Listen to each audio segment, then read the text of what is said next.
Noah Morris is a 20-year-old entrepreneur who made over $2 million on YouTube without showing his face. I've even seen channel proposals or channel offers out there for millions. The method that he uses is called YouTube automation or Faceless YouTube Channels, and in this episode he shared his whole story on how he started from scratch. It's not a side hustle, like all the mistakes that he made. I don't recommend going in that niche. Have you checked out the amount of people who have tried and failed? And all the secrets and tips that he uses to make over $75,000 every single month just from the YouTube ad revenue alone. So let's have a look at how he does it, how he got started, and how you can potentially do it too. I want to ask this question. There are a lot of people that heard about YouTube automation or faceless YouTube channels, but they don't really understand what it is. Can you tell for these beginners or people that don't know what this business model is about? Yeah, so basically doing YouTube automation, or I like to call it faceless channels, because I think calling it YouTube automation is a bit misleading. Like, it can be automation, but that's at the same thing as saying like, oh, startup automation. It's like at the start when you build a company, it's a lot of hands-on work, and then later you start outsourcing, and then you can take your hands off slowly. It's the same with YouTube, right? It's very similar to a startup where the start is super hands-on, takes a lot of hours, and then when you're in the business for a couple of years, it only takes like 1 hour a week, depending on the type of channel you run. Like if you run a very creative or documentary type channel, it might take a lot more hours, but if it's like a simple compilation format, you can outsource everything, right? So, but what it basically is, or what it comes down to, YouTube automation or faceless channels, is you started a YouTube channel, and instead of creating the content yourself, you go to Fiverr, which is like a freelance marketplace, or Upwork, and you hire people.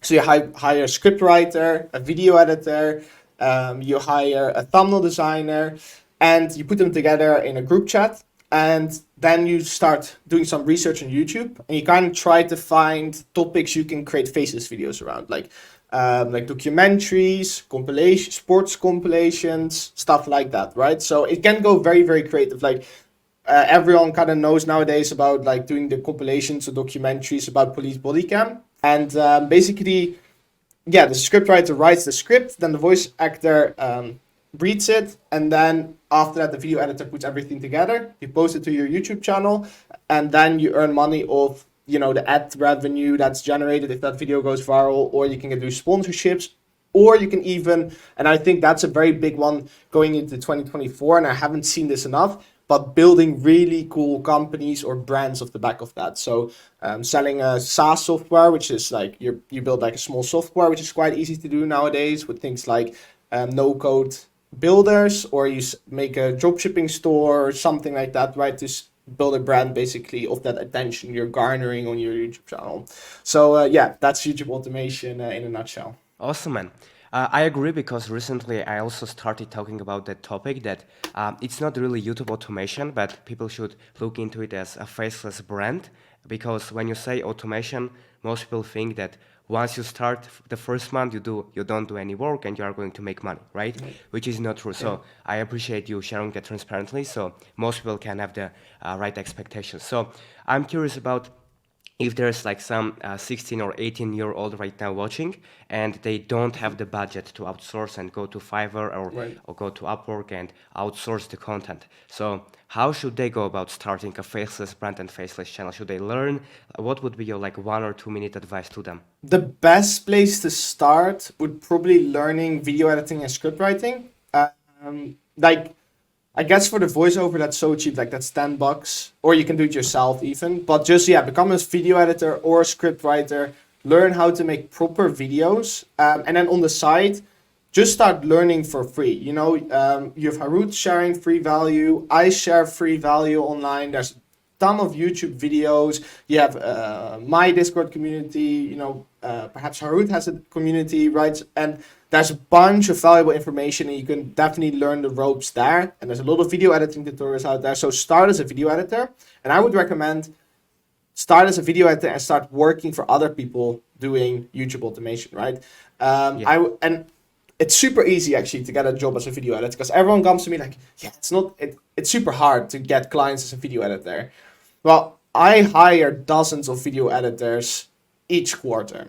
And trust me, the competition is zero. There aren't, like, there's barely any good video editors. Like, there are a lot of video editors, but there's barely any good ones, right? Because all the good ones are snatched up by all the big creators. So if, for example, if I post a tweet like, I need a video editor or something like that, the responses I will get will be, hey, that's what I get in my DM. Instead, if I was a beginning video editor and I was trying to make a name for myself, I would just go to one of the big guys, like doing YouTube automation, or perhaps someone else, and help them build their channel. But basically, in the proposal, I would perhaps, if you see, he tweets, or in the upper proposal, he tweets something like, I need a gaming documentary edit around this game, right? Then just draft up like a small edit, like a sample edit, or download one of his previous videos, right? Or if you know the channel, download the video and do a re-edit and send it over, because that way the client can immediately see, like,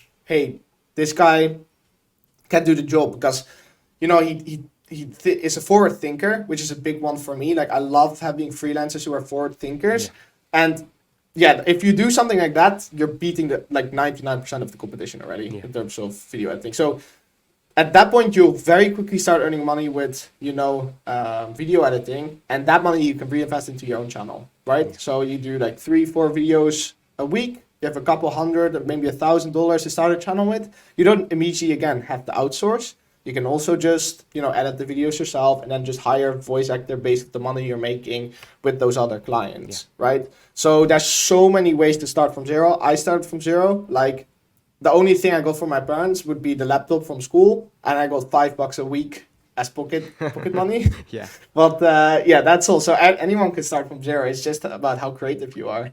Yeah, awesome, man. I love it. So there is a lot of advice right now on YouTube from everyone that is talking about, and there's a lot of misleading information as well.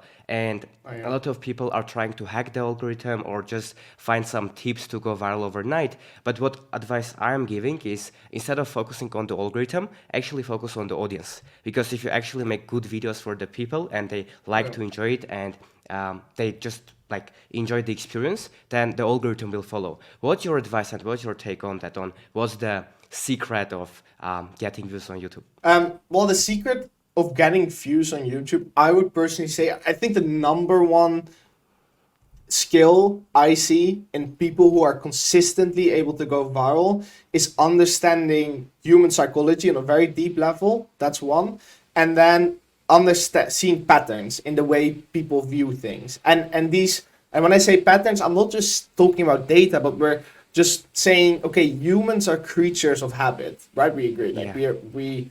We're very habitual creatures. So by understanding out of habit what people watch and capitalizing on that would be the only kind of there's no algorithmic hack, but there is a hack in terms of, if you study or put all your time in studying what triggers humans, right? And not the algorithm, but what triggers humans into watching. What do they watch? Why do they watch? If you understand that's probably the only YouTube hack there is, because the YouTube algorithm will always be chasing happier, satisfied viewers. And if you're chasing the YouTube algorithm, you're always one step behind. Right? Instead, just place yourself at the front of the line, try catching the viewer satisfaction, and that way you can just wait for them to come by. You can just snatch viewer satisfaction, and the algorithm will pick you up afterwards, right? So, there is no magic bullet when it comes to YouTube. It's just understanding psychology, which takes a lot of practice, right? It's testing. That's why when people say you can do YouTube automation working on it 1 hour a day, I say, maybe when you've been doing it for 6 months, but at the start it's most likely going to be 3-4 hours a day. So it's not a side hustle. Yes, some people can make it work, but those amount of people are very, very limited. I think the people who succeed are very, very obsessed. And I see it in my Discord community all the time. The guys who are consistently showing up in the chat, we also have this funny Discord channel where everyone can sit and do co-working. The guys who are in that co-working channel the whole day, that's the guys posting results in the Discord chat. The rest, who is kind of like flaky, will never get to that level, right? So just trying to catch the opportunity before it comes by would most likely be the way to go. That's the only hack. But for the rest, I agree 100% with you. Yeah, awesome, man. That's right. So I think I agree with your point that a lot of people underestimate how much work it takes. Because when I started, I was working like 12, 16 hours a day. I remember there were days where I really literally forgot to eat, right? I was very obsessed as well. I'm the same still every day. Yeah. Like you work, and then you say, oh, like I haven't eaten today, right? And that's like that amount of obsessive focus and like doing whatever it takes really gets people the first initial results. And then once you have the money, yes, it is easier to outsource, to start taking things like from your plate, right? And it becomes easier to scale from that point. Yeah. So we've talked about that it's of course not easy and it takes work and time to succeed, but for the people that are watching, just for the inspiration, I want to talk about the aspect of it that once you have a faceless channel and it's a good channel, it's making money, you can exit it, right? Which I think a lot of people underestimate. So I think you've sold one of your channels recently for $250,000 or something like that. Can you talk about that and how people can set up their channels for sale in the future?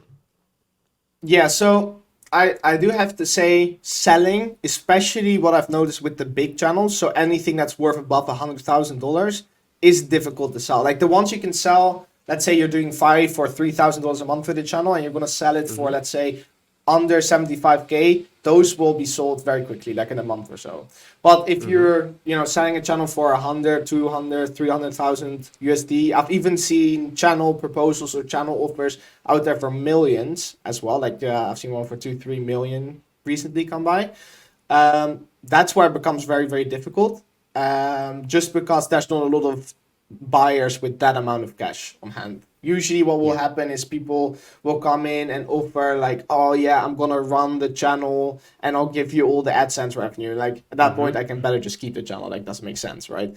The only reason you're selling is because you need a cash injection. So that's the difficult part about this selling process right now is, there aren't that many buyers just yet, but there is a massive trend upward. Like a lot of what I've been seeing, even like I was speaking to a guy over at Fit Summit, and he is a real estate investor, and he came across Faces channels as well, and he was like, well, I find Faces channels very interesting because when I buy a real estate property for $100,000, right, or $200,000-$300,000, like it produces me 10% on my money. Right? Instead, if I buy a Faces channel for 75, 150,000 and it's making 20, 30 grand in profit a month, right? Because it doesn't necessarily have to cost a lot of money. Like Faces channels do have very, very good margins in some cases. That's so much of a better investment. Although it's not as long term, it's a very nice hedge, a very nice way to like increase my passive income, especially if I'm able to outsource it and buy the team as well. So here comes my advice on how to set up a channel you can exit, because it kind of links back into what the guy was saying. In order to exit a channel, you need to have a very robust production system. That's the first of all. Like it should nearly be running by itself by the point if you sell it, right? Because if there's a lot of input from you needed, it's nearly impossible to sell that channel. It's very, very difficult, especially those bigger channels, right? So there should be a manager, scheduler, basically everything should be running on its own at the point you're going to sell it. And in some cases, if it's a very good channel or a very good deal, people will still buy it, regardless of the team. But the team has to come included, because otherwise the channel is nothing. Because the team is what makes the value as well of a channel, right? Then second of all, the channel should have some kind of market mode. So buyers obviously also look at like how saturated is this niche. Although they're usually the new buyers that enter the space, they don't know these type of nuances. So in some cases you can get lucky and find someone who doesn't know that much about YouTube and doesn't see that the niche perhaps is getting saturated or whatnot. You can still sell it for a large amount of money. But I think the most important part is just making sure the revenue is very consistent and that the channel at least has been running for 1 year. Like a channel that's been running for 6 months, 3 months isn't that attractive. Like the channel I sold was 1.5 years old. So it's still not that. It could have been higher just because if you run a channel for 4 or 5 years, the risk just goes lower and lower because it has a bigger track record of the earnings, right? And obviously you want to make sure there's consistent earnings. Like if the earnings go up, down, up, down, up, down, it's not as interesting to invest in just because you don't know what the next month is going to be. So if it's a channel where the revenue is very flat and there's predictive income, that's great. But I still think just relying on AdSense and exiting the channel isn't the best move.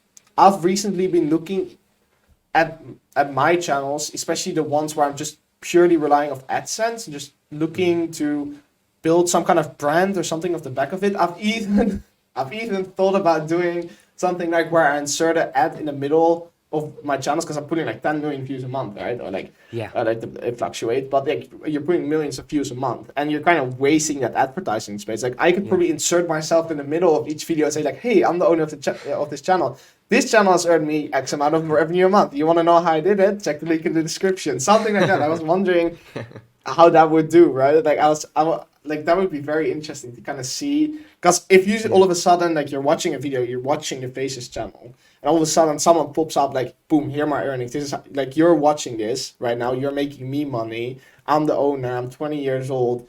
Here's how much I made in total of the channel. And you show like and it's a screenshot of like 1 million, which is like the earnings of the channel, and they're like, oh damn, like this actually works because the proof is right in front of them. So I was like thinking something like that, but you could also do this with other business models, right? Like you could probably insert, let's say you have a channel about finance, you can promote a newsletter because finance newsletters are worth quite a lot. There's a lot of other different things you can build off the back.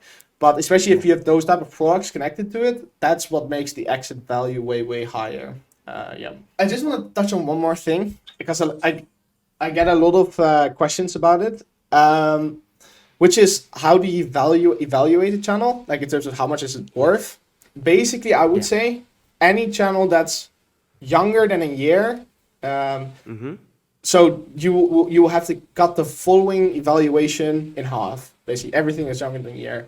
So usually channels sell for the last 2 months of revenue, the average of the last 2 or 3 months. Times 12. So let's say in the last 3 months, every month you earned $15,000 with the channel and AdSense revenue. You times that by 12. And depending if like one of the months was lower, you times that by 12. That's usually the valuation of your channel. It depends if it's like a big brand or a big channel. Obviously, it could be a higher multiplier or less. But usually that's kind of like the golden standard, like doing the last 3 months of revenue and then times 12. That's usually what you'll get for a channel. Yeah. Awesome, man. Cool.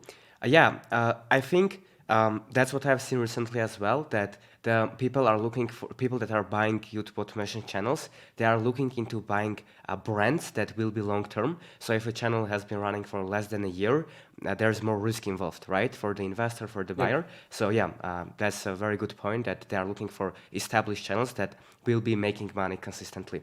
So if someone has watched to this point and they want to understand, okay, like there is a way to make money on YouTube without showing your face, you either need to spend money on outsourcing the content or you need to make the videos yourself. You need to learn the skills. It will take time, right? It will take work, but the upside is really big. And if you're someone that is obsessive, that will not give up, will learn continuously, you can really change like your life with this business model. It's been the case for you, for me, and a lot of people that we know. So what would be your advice when it comes to picking the niche? Because a lot of beginners would say, hey, I don't know where to start, right? Should it be something that has a lot of demand but low supply, and combine it with their own genuine interests, so they are more likely to do it for the long term, build a good brand? What are your like 1, 2, or 3 pieces of advice for someone that wants to start a faceless channel, but they don't know what that channel should be about?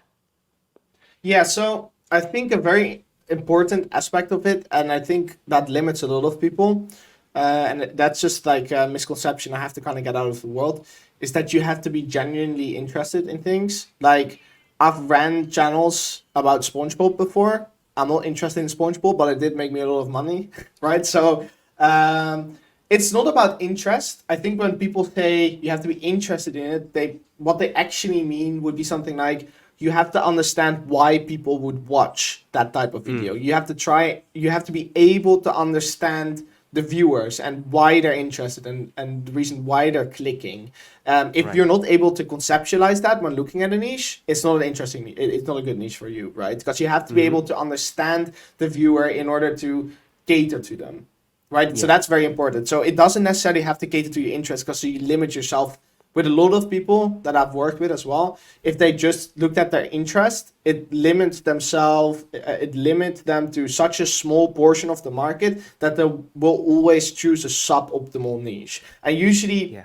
people have interest in very broad things, like think of basketball, like football, specific sports, like just things everyone is interested in. And you have to think about it. If you go and do things everyone's interested in, you're facing the competition head on, right? So that's not what we want. So instead, I say just go for a niche where you understand the reason why people watch it, right? So that's the first thing I want to get out of the way. And then in terms of finding niches, I would try. So I think the best tip I can give is make sure to find niches, make sure that, again, you have a couple of factors. You have recency. So when did the majority of the channels in that niche start? You have the part of consistency. So are they getting, usually I'm looking for channels doing like 50 to 100,000 views, depending on the RPM, a video, right? It doesn't always have to be 50 or 100,000 views. It can be lower, but as long as it's kind of around that number, that would be good. But I think something a lot of people miss is that, for example, when you look today at the police body cam niche, and I get this question every day, like every day.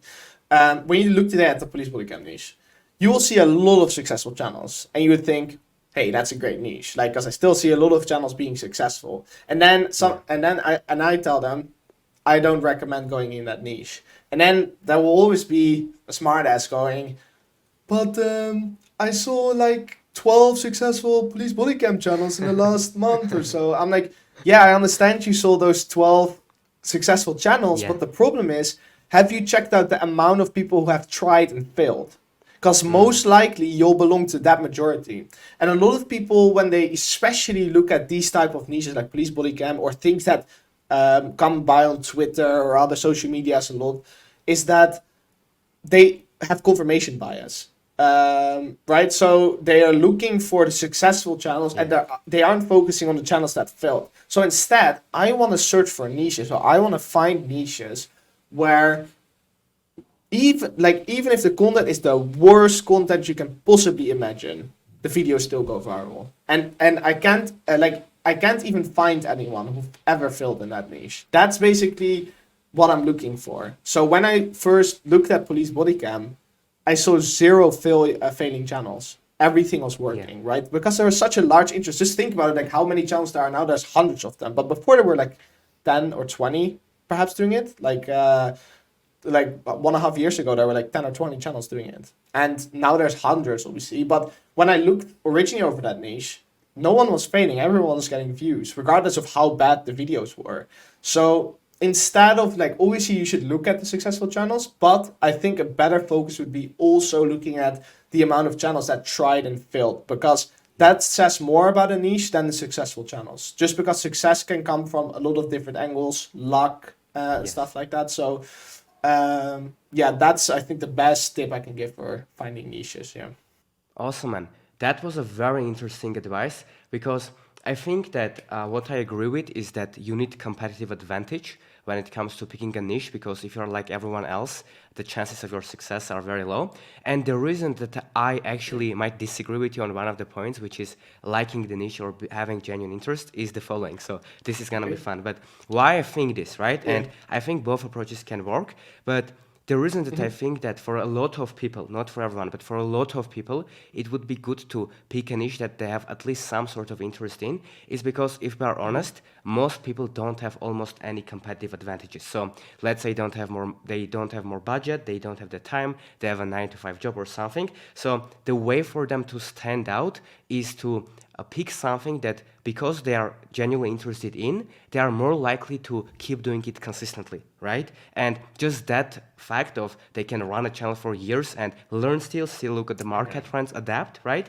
And I'm not saying Yeah, if you're interested in physical newspapers, go and start a channel about that. But I if you agree. can combine that, I do think that for most people, it does become a competitive advantage. It makes, because they, as you said, they understand the viewer better, so that's the main point, and that it just helps them to do that, right? So, but I do Yeah. think that what you said is more important, which is it doesn't matter as much, because what really matters is are you making content that has a lot of demand and low supply? That's where it all comes down to. Because when I started, I didn't care about liking what I'm doing as well, but I was super motivated, right? So I still Yeah. was able to succeed in any niche. So that's a great advice, and I think yeah, people should follow that. But my opinion, no can disagree with me. If you don't have any Yeah. other competitive advantage, at least having interest, so you will stay consistent and not give up like most people, can be a little bit helpful. What do you think about this? Yeah. No, okay, so I agree. I agree with the strategy you're going after. So again, it heavily, and that's the difficult part about YouTube, just because there's so many different ways to approach things. Yes. It's very nuanced, right? So I agree with you. If you're a beginner, and especially if you're not super driven from the start by just the game, Yes. because for example, I can go into any niche and stay consistent just because I love Yeah. figuring out the puzzle, right? Yeah. That's what where the passion is for me. It's a puzzle to be figured out. It doesn't matter what the content is. It's just purely like I try to figure out the views. I try to get into their mind, and that's what's interesting to me, right? So it Right. doesn't matter what niche it is. But yeah, if you're starting out and you're a beginner, yeah, especially if you're perhaps not that interested in YouTube itself, then yeah, doing something you're interested in would be good just to start off with. I do say always in my community, my course as well, I say, like, yeah, you can better just get started, get in the reps. It doesn't Mm-hmm. matter at all if you're going to fail, because most likely you are going to fail anyway. So perhaps at the Yes. start, it's better to to fail at something you like doing, because then you're basically Mm-hmm. not failing because you like doing the thing you're doing, right? So it doesn't Yes. matter. So in that sense, for like beginners that don't just love the game itself, yeah, do Yes. something you're interested in. But obviously, in some senses, and it doesn't always have to be that way. Like obviously, sometimes people find niches where their interest lies as well, right? Like Mm-hmm. sometimes I find that as well, but it's just Mm-hmm. a lot more rare, and I think it makes it a lot more when you because you were asking about finding niches, right? I think by having that in mind, like oh, I have to find something that I find interesting as well, does make Yeah. it more difficult to find niches. So Yes. um, yeah, so at the start, if you just want to get the reps in, yeah, sure, go for something you're interested in. But if you think like, okay, now I'm prepared to, make my big tribute and like get in the game and really start earning money because I put in the reps and I Yes. understand the game now, then I would suggest going for the strategy we discussed earlier. So yeah, that's a very good addition you had right there. Awesome. Cool, man. I agree. I think that you should have something that most people don't have, and for some of us, it's a drive and obsession and deep reasons why, or we just love the game and that's what pushes us to success. But for people that don't have that, I think, yeah, starting something that they like might be a good idea. As you mentioned, there is not one right strategy, one wrong strategy. I think it's a balance Yeah. that it's like contextual for each individual, so they need to understand like. Are they type of person that they don't care, they just want to make it work and they will do whatever it takes? In that case, it makes sense to just go with the road of I don't care what niche I am in, I'm just going to make it happen. And for people that are more doing things that they like, they need to like love the game, and that's important for them, we would recommend to, yeah, for the beginning, start something that they have at least some interest in, right? It shouldn't be their passion Yep. of their life, but even if they have a little bit interest, it would help them to be more consistent, understand the viewers better, which I think would be a great thing. Cool, man. Was an excellent advice for Yeah. niches, so thank you. When it comes to Perfect. hiring the team, right? And platforms like Fiverr.com or Upwork.com, a lot of people go there and they make job posts and they try to find freelancers, but a lot of these freelancers that can make the videos for you aren't actually that good. So when you go and hire, Yeah. like, what's your process? What are the things that you are looking into, and what would you you recommend for beginners to pay attention to when it comes to hiring a good team? Because at the end of the day, I think you can agree the team is probably one of the most important things, because once you Yeah. picked your niche, you need to upload videos, and the videos, if you have a faceless channels and you have the money to Yeah. outsource, are made by the team. So how would you approach hiring the best team possible? So I think where nearly everyone goes wrong, and I even see this with guys who are very good, because I get these questions from a lot of people, even like big YouTubers. They ask like, Yeah. okay, you're running all these channels. How the hell are you finding good talent for it? And then I tell them, I'm not finding good talent. Like I'm not.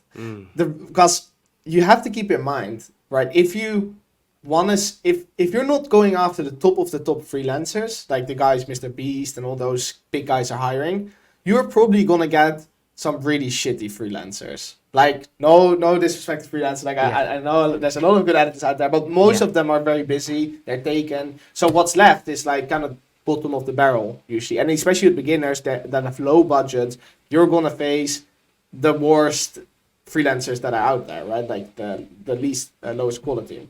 So first off, you have to understand you're never gonna hire a good video editor for the budget you most likely have right now. So instead, you have to accept that fact, and that's what I've been doing. Like I accept the fact that I'm not gonna hire a good video editor for $70 a video, right? In or like usually they're charging, if you want to have some really good documentary style, let's say like it starts at 500 or something like that, right? So instead, I accept that and I go, all right, I'm gonna find some guy who I know, or by the way he's talking, is really forward thinking. That's why I said I like forward thinking freelancers. It's very forward thinking. It's very passionate about what he does. It's very responsive. Is a big thing, especially with video editors. I'm looking at you, video editors.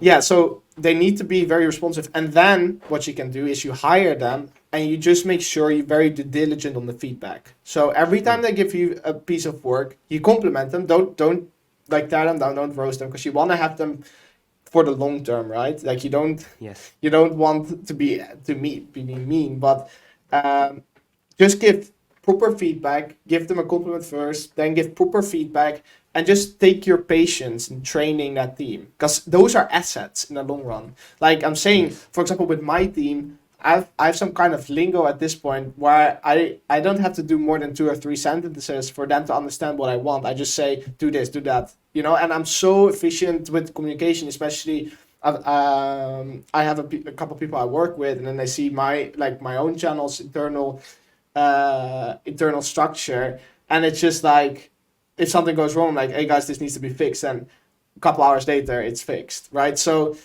just by making sure there's constant communication back and forth, because a lot of people just say like, oh, this video needs to be edited, I'll see you in a couple days, right? Instead, I usually say like, hey, make a start on the video. Once you have like 1 or 2 minutes edited, record your screen, send it back to me. I'll give you feedback on the first 1 to 2 minutes, and then you can incorporate that feedback into the rest of the video, right? So good freelancers aren't hired, they're made. And that would be my biggest advice across the board. So what you should be looking for is not someone with a perfect portfolio that fits your channel. Like obviously that would be ideal, right? But especially if you can't find anyone, just find someone who has the editing basics down, who knows how to do like the animations and knows how to find the clips and whatnot, and is very forward thinking and is very open to learning, because those guys are way easier to find, and train him from the ground up, right? That would be the number one advice, is to find freelancers. Just because you don't limit yourself to like only going after the best guys, because you're always going to get bragged by, guys paying triple or 4 times what you're paying, right? So for beginners, that's the best piece of advice I can give. Awesome, man. That was an excellent advice. I want to ask you, it's a little bit maybe hard question. I know it's so contextual, but for people that don't have as much budget, but they still have like maybe $500 a month, maybe up to 1,000, depending on how much money they have. What do you think should be their approach, and for how much money they can make one video? Let's say they can make one video for $70, and you would recommend uploading like 8 videos per month like that, or just if they have $500 a month to spend $150 on one really good video and upload like just 4 a month. What do you think is the minimum budget to have if someone wants to start outsourcing, and what should be their strategy? Well, you can start with $500 a month, but that means you will just have to do more hands-on work yourself. Mm-hmm. What I would mainly recommend is obviously outsourcing the voiceover. And if that fits in your budget, you can probably on $500 a month, you can probably outsource the video editor as well. I won't recommend doing like one super high quality video based on a $500 budget a month, or like doing 2 or 3. Because especially if you're a beginner, you want to get the reps in. That's, I think, a big mistake. People invest in very expensive videos, and obviously it's going to fail in the first video. So better to keep your risk low. I kind of like the strategy of starting with a small outsourcing budget, just because you know you're going to fail in the first month. Like, you just know it's not going to work out. Like, there's like a very slight percentage of people where it does work, but the rest of us, especially for me, it took years, right, to even see any traction. So the best thing to do is just write the script yourself, hire voiceover, especially if you like a small budget. Just do the voiceover. That already makes the video quality very, very high. And then I think a lot of people struggle with the video editing. So if you can hire a video editor as well, maybe hire a very cheap one, and then really spend time every day in Discord calls training them. Like especially a good tip would be just hire someone who doesn't have an Upwork score or doesn't have a Fiverr score, and it's just a starting freelancer who wants to get like reviews and wants to get a portfolio in, right? Those are great guys to work with, just because, you know, they're super trainable, and they're quite cheap as well. So that's what I would recommend if you have a low budget. Great, man. That's definitely great advice. So I think that it is possible to start with their budget, because I know so many people that did. But of course, in the first months, you cannot expect success, right? It will take you time. You will fail. That's like unavoidable. So you need to have that expectation.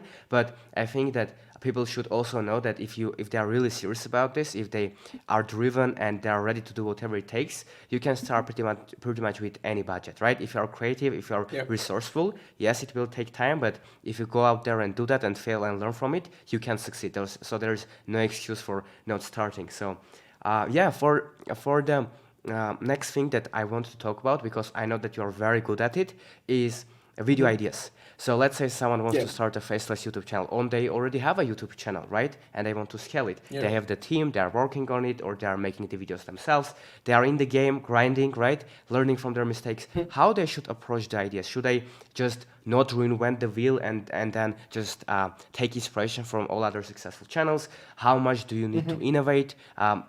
Let's say you can say for the beginners, and also in general, what's your advice when it comes to coming up with video ideas that have the most chances of going viral?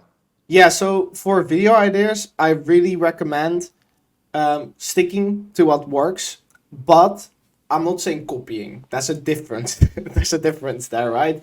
So when I talk about video ideas, I talk about making sure that the concept, I'm just talking about the framework you're going to go after has already proven to be successful, right? The only thing you should be doing, and that especially matters in saturated niches, is switching out the context.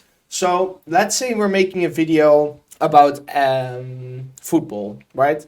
And we wanna, and there's a documentary channel making videos about biographies about certain players, like what happened to X players. And we see that those type of videos do the best, like what happened to Ronaldo, what happened to Messi, whatever, right?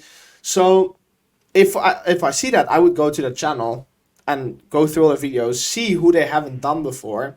Then I would try to kind of compare. So I was doing this yesterday with someone. I would compare the different type of characters that I can switch out on that format, right? And see which one is most popular on Google Trends that hasn't been done before, and just go for that one, right? So let's say he's done all these footballers and he hasn't done Mbappe, right? I would say, okay, we see he has a very high score on Google Trends. Let's do a video about what happened to Mbappe. Let's say he retired, right? Like he stopped footballing. Then I would do that type of video. And it's just about finding those structures. So analyzing your niche, finding all the structures that has that have been working in the past, and just switching out the context on each of them. That's basically what works the best, right? Like for example, in the police body cam niche, and it's a very viral format now. We had this video that is called "What Happens When a Police Officer Arrests FBI Agent," right? And Yes. what you could have done is, if you saw that outlier on my channel, you could have gone, what if police officer arrests a CIA agent? What if police officer arrests a DAA agent? Like, what if police officer arrests, it could be a bunch of, a judge, for example. That kind of stuff, just switching out the context, and then just replacing the thumbnail with just you do the same type of thumbnail, but just replace the context again, like replace the character. That's all you have to do, basically, especially as a beginner. That's just what I recommend to do. Just go to your competition, analyze the different structures they're using, and then just replace all that context. That's all you need to do. Awesome. I like it, man. I think it's about the pattern recognition, as you mentioned, and still taking inspiration from other people, seeing what works, but at the same time finding that balance of, okay, I'm doing something that works, already it's proven to work on YouTube, but I'm a little bit unique, I'm a little bit different. So there is a reason why should people watch my video instead of other people's videos. And it actually worked for me as well. For one of the channels that I also revealed, the Mr. Football one, I've seen a video go viral on a golf channel where they were talking about what Tiger Woods hides about his kids, right? And I've done, I've made a video about what Lionel Messi, a football player instead of a golf player, hides about his family or kids, and then Ronaldo. And that video's got like millions of views, and the reason that it worked is exactly what you are saying is, I've just looked at the pattern and I just replaced one variable, right? So I think that's a very good thing. So go out there, go on YouTube, look at the competition, look at videos that are performing well, especially maybe on small channels that are going viral. That's maybe an indication that, you can, as a small channel, go viral as well. There's high demand. And then when it's the case, just take that idea and be a little bit creative, right? And it's not as hard to do. Just most people are lazy. If you think about it, sit around, wait, like spend 10 minutes, 20 minutes, just change the idea a little bit. It can really perform well. But I would say the biggest advice probably would be to just get started, not just sit there and think for a month or for a year for the best video idea. If you're a beginner, get started, put the reps in, because you will get the real market feedback. You will see what the audience wants to see, and it will become easier for you. Yeah. So what is interesting about what you said about the variable, because I talk about this a lot as well, just in private circles, is like I get the question a lot from like regular creators, like, how the hell is it possible that you are able to grow 20 channels? Like, how is it possible that you can get 20 channels to go viral? Because most people can't even get one to go viral. And what they don't understand is that what they're doing is they're gambling, basically. They're picking something they're randomly interested in, like, oh, I'm going to make a video about this and just post it to YouTube, and then hopefully it sticks. Instead, what YouTube, basically the entire business of YouTube automation is about, or Faceless Channels is about, is simply eliminating variables that could go wrong, right? So first off, we do the niche.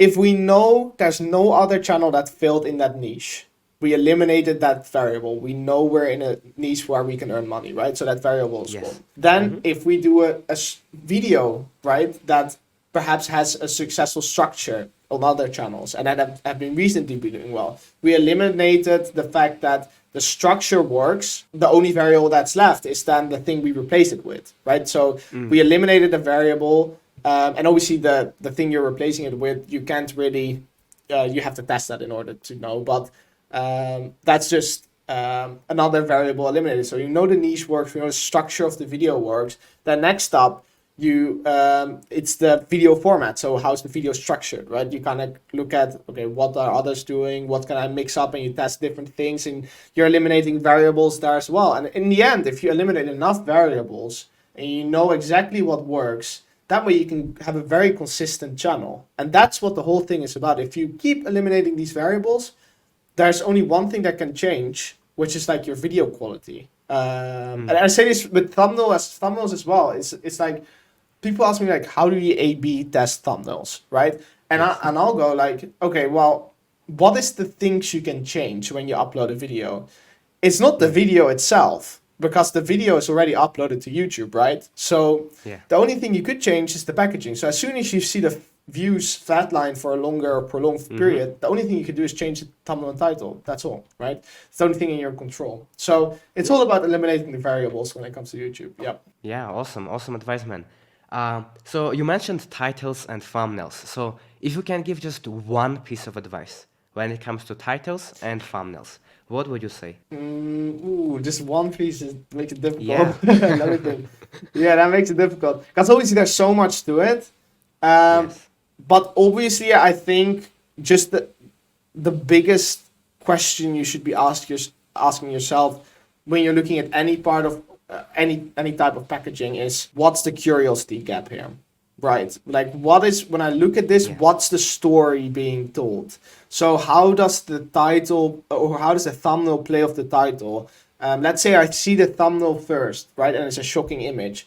Does the title add a Yeah. piece of context to that story happening in the thumbnail that makes it even more impactful? If the title isn't doing that, we have to change something, right? Like, we want to make sure that the title adds more impactful information to the story you're already seeing in the thumbnail. And if it doesn't tell a good story, the thumbnail and title together, then there's something that needs to change, right? So it basically needs to be a cliffhanger, or there needs to be a curiosity gap, and the packaging of your video should always be like a 1-2 combo. So one should always play off the other. So the thumbnail should add something to the title, and the title should add something to the thumbnail, right?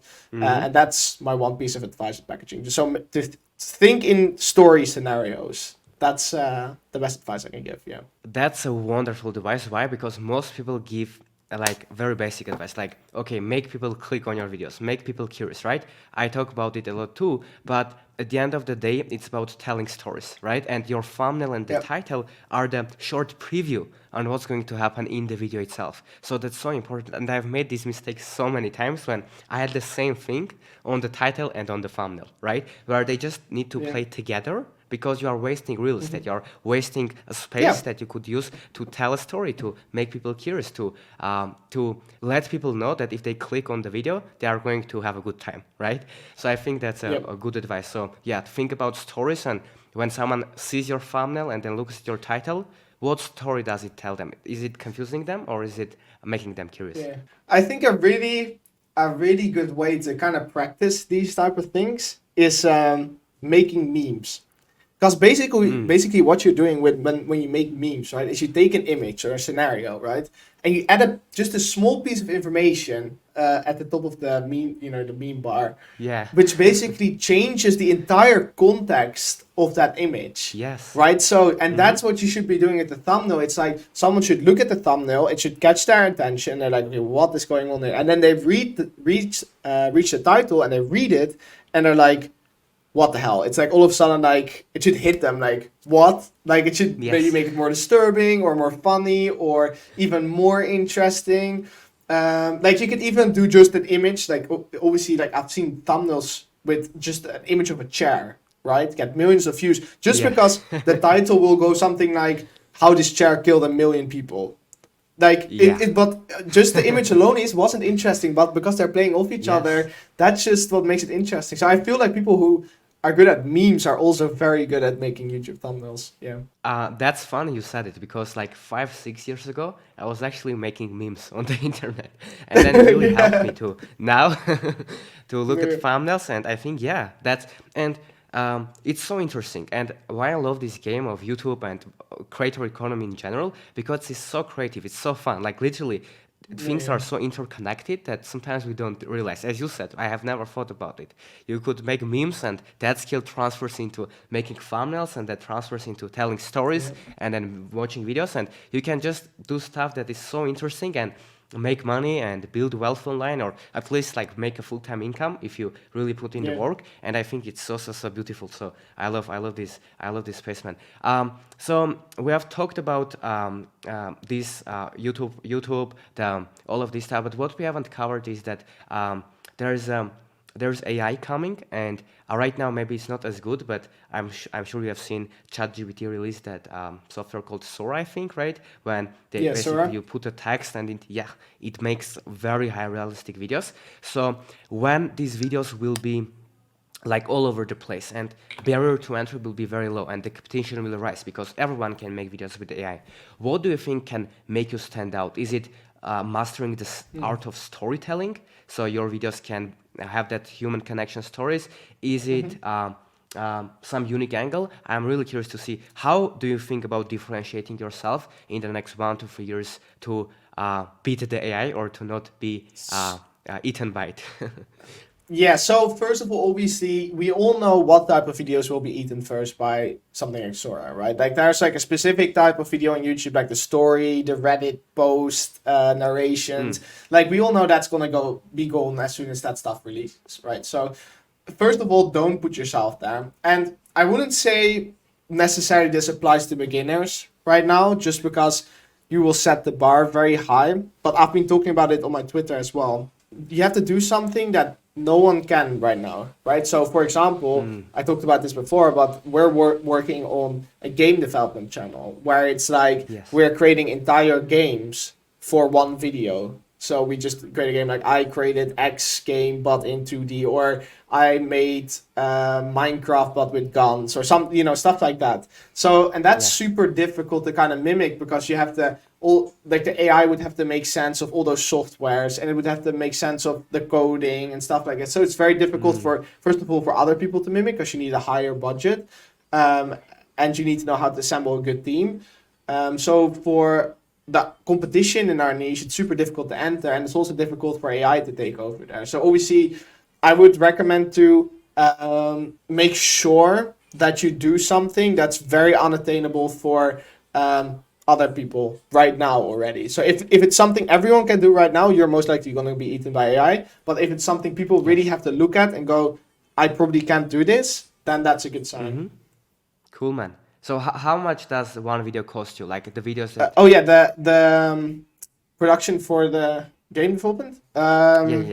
I think in total it's now, because we have an equity deal with the game dev, so it's like we're paying him of the channel's revenue, but in total right now it's like $400 or something per video. Yeah. Got it. Cool. But we're not monetizing with YouTube AdSense revenue, for the people wondering. We're not monetizing it that way, just because it's not going to be enough. It's going to be either mobile games, game development course, something like that, right? It's again, like, we're moving into an era where we're creating brands, like we're creating fake influencers that sell digital products, stuff like that, and build actual companies at the back of it. So it's not a AdSense move; it's a long-term. Yeah, it's a long-term move where we build something that has actual value. Awesome. Cool, man. So basically, if you have the budget, or if you have some competitive advantage, you would say, go and make videos that AI can't replace, right? Try to look at videos and say, okay, what video can I make that no one else can? Because it's hard to do, because you need specific knowledge, because you need to figure it out. But if you actually go through that phase, and if you do that, and you do stuff that most people don't know, right? You have that edge of knowledge. You can succeed in the age of AI. So I know it's a hard question, and probably there is not like one trick or one thing that you can tell. But for people that don't have the money to compete and to make videos that are hard to be replaced with AI, for them, what angle would you recommend them to take when it comes to maybe they should start using AI themselves and become so good at it that now they are using AI, right? If they don't have budget. But what would you tell these people? Like, if you can just give some simple advice or direction. Yeah, move quicker. Money loves speed. That's basically what I would recommend. So the only thing where you have an advantage at that point, if it's something everyone can do, is being just the first mover into anything. So that means you're working on smaller time frames, you're not working on something consistent, but you have to be first mover. So that means you would probably need tools like, for example, I have with NextLab, where you can really quickly see new niches entering the scene, and as soon as you see it, you have to jump in and be the first one or the second one right in that niche. Just because there's eventually, for example, you have this niche where people would tell like tribe stories, like probably you've seen it, like the ones with bedtime stories about like African princesses and that kind of stuff. That was doing really, really well, and I saw it a couple months back on that next level as well. And if you jumped on it then, yeah, you could have made a lot of money. But now, everyone has seen it and everyone will jump on it. So in the end, what's going to happen is that, yeah, not everyone will go for the higher quality content. So what will happen is that ideation or finding the opportunity part will only become more important. So that's why for example, my software, Next Step is so important, especially if you're staying in that bracket, just because you have to be first mover in order to survive. So yeah, that's the best advice I can give. You have to be fast. Got it. Awesome, man. So what I want to talk about is you mentioned that the future is for brands, right? Doesn't matter if you're a faceless brand, you're a personal brand, but you need to like understand how you can get attention online because yeah, it's cliche, but it's true that it's the new currency and the most valuable currency in the 21st century. And a lot of people start understanding it. Like literally, YouTubers right now can become presidents, like MrBeast, right? Who says that, yeah, maybe in 10, 20 years, and it's crazy, but it can happen. Or the like presidential elections are being influenced by social media, by creators, by who they are going to vote for, or companies, huge brands like Adidas or like all of these giants are partnering up with influencers, are partnering up with people that have following on Instagram, YouTube. So what's your take on the importance of having a personal brand in 2024, 2025 and beyond and getting attention online? Yeah, so if I'm being honest, like my personal brand, I didn't expect it. Like my intention wasn't to get this big. At all. Like it was just I wanted to network with fellow people doing YouTube and YouTube automation, and originally I was never planning to come out of the shadows just because I like my privacy and I don't like sharing too much about my personal life and whatnot. Yes. But I think having seen what I can do in terms of leverage on my personal brand is insane. Now I'm not saying everyone should, because I'm seeing this all over the place. Everyone should now make a personal brand about YouTube. That's just stupid, right? So like sometimes I see these new guys entering the space, becoming a YouTuber. I'm like, the fact that you don't have more imagination than specializing in like something else, like perhaps become the music specialist when it comes to YouTube, right? Or perhaps talk about a project you're working on. That already builds your personal brand. Like you don't have to like share generic YouTube information, because that's for me also another thing with my personal brand is I don't want to share generic information. Like just because I'm seeing all the YouTube gurus entering, especially on Twitter, it's like I decided I'm just gonna take it slow on my Twitter and build on very impactful projects and very innovative projects and come back in a couple months. I'm still tweeting, but like I want to come back in a couple months in a big way where I've built all these very high quality channels that I can actually share, and I can share this project. And I think those types of things build your authenticity and personal brands way more than just becoming the next copy and paste YouTube guru, right? So a personal brand is great. It's super valuable. I think one of the most valuable assets I have, just because, just of my personal brand, I built a multi-6-figure, nearly 7-figure software company, right? I am able to nearly hire anyone I want in the YouTube space because I have a bunch of valuable people following me. MrBeast follows me, Luke Belmar, a bunch of other very big gurus, right? So this gives me influence. Like I want to hire or work with someone, or I want to do a podcast with someone. I reach out to them in the DMs and they know me already. So, I can get those type of favors, which is super valuable, right? So in that sense, just if you make a personal brand in 2024, just make sure it's authentic. Just because there's so many copycats, just make sure it's authentic. Because you're gonna get everyone's gonna trust me, everyone's gonna make fun of you behind your back if you're just copying generic advice. Like there's nothing of value at that point. That's the reason why I did well, because I came onto Twitter and I was sharing something new that people hadn't heard before. And it's the same with a couple of other guys where they were sharing something new and it's interesting to people. So that you can start a personal brand, but keep in mind attention can also be a bit dangerous. Like people get nosy. Your name is out there on the internet. That's Mm-hmm. Like again, like I run Faces channels. Like before I was quite anonymous, right? So it's a weird thing all of a Yes. sudden being in the spotlights where, you know, people I come across. I was diving in Bali, for example, and I was on a random boat, and this guy just and this guy knows what I'm doing on Twitter, which is strange. Like when you're walking Mm-hmm. down the street and someone recognizes you, or you, so it's like it's a strange feeling because you never know who watches you and who knows you. Yeah. It's an Mm-hmm. advantage at one point, but it's like, you know, people are nosy and you get judged as well. So it's a really conscious decision you have to make if you're ready for that type of attention.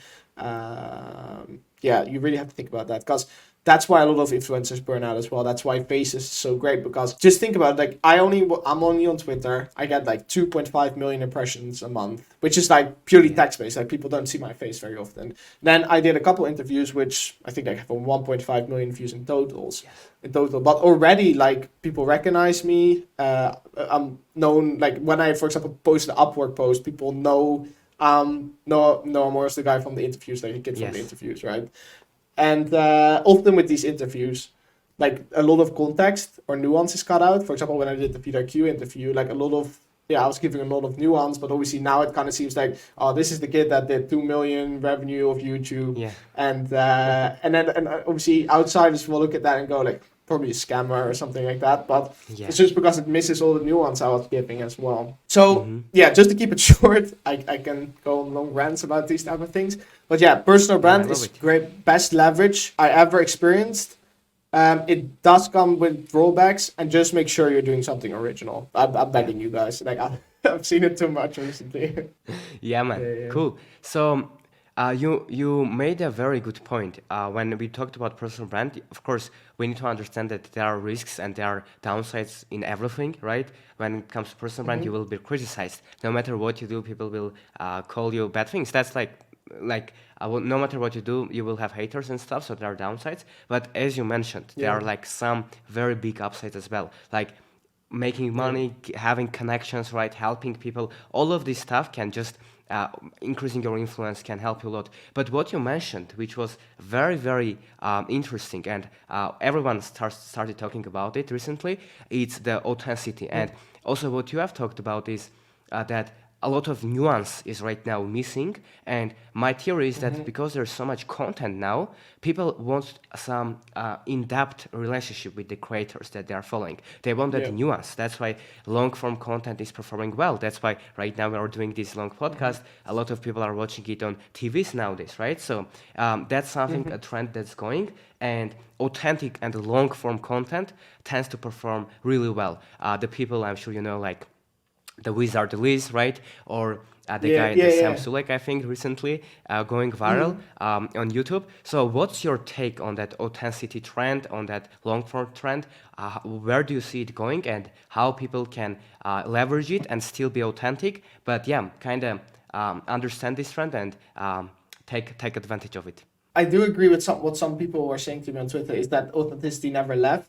Mm, It was suppressed for some time. Like, mm, obviously, people started realizing that the audience um, kind of like the very busy videos, and I think it still works. It's still totally fine. But then there's this other subgroup, which is growing and growing, obviously, who's just seen years and years of this hyper editing, hyper attention focused type of video, and kind of is especially once you know that younger generation that grew up on laptops and YouTube is getting older.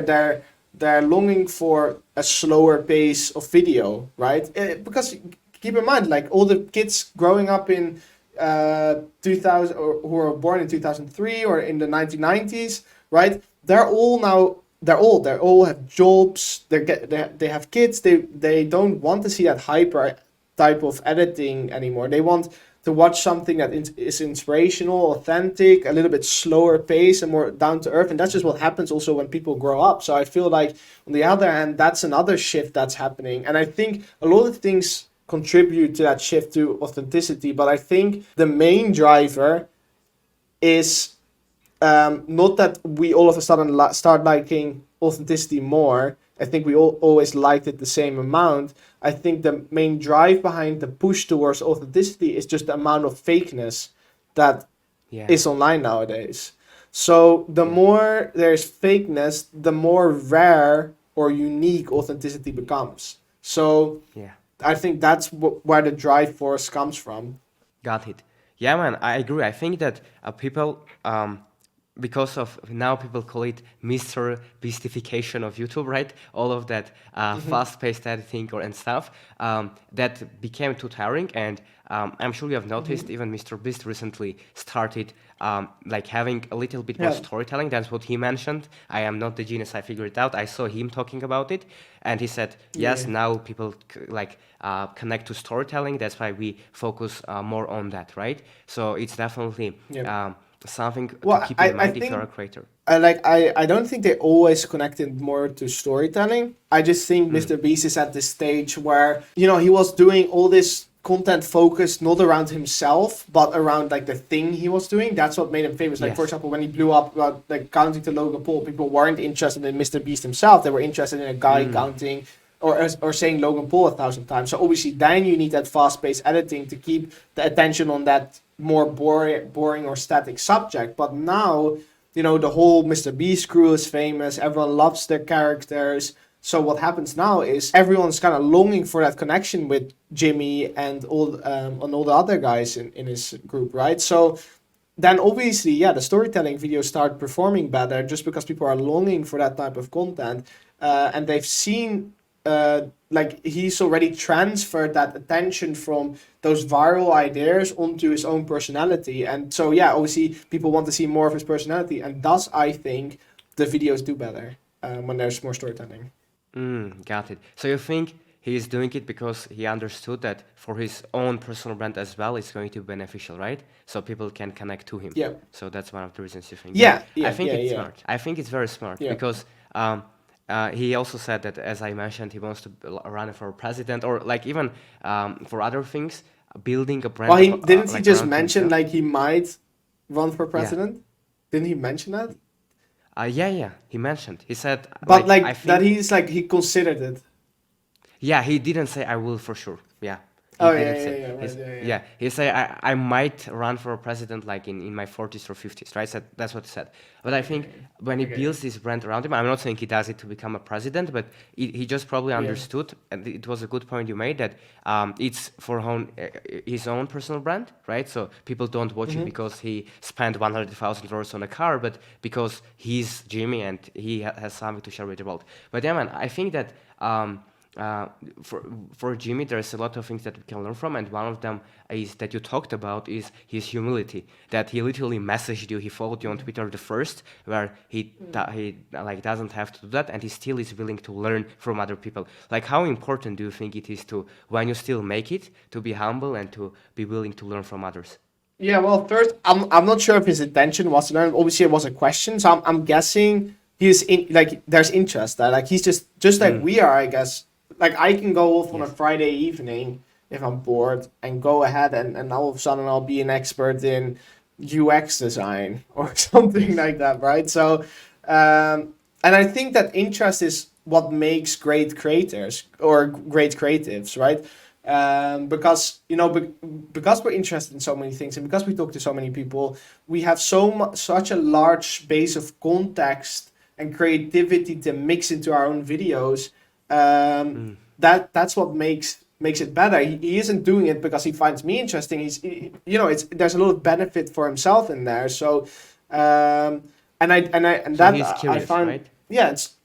it's curious, and I think that's just it just hit me like that's just such a valuable asset to have. Like obviously I reach out to people as well when I find something interesting that they're doing. I'll follow them. I'll send them a message. I'm like, hey, I find it interesting what you're doing.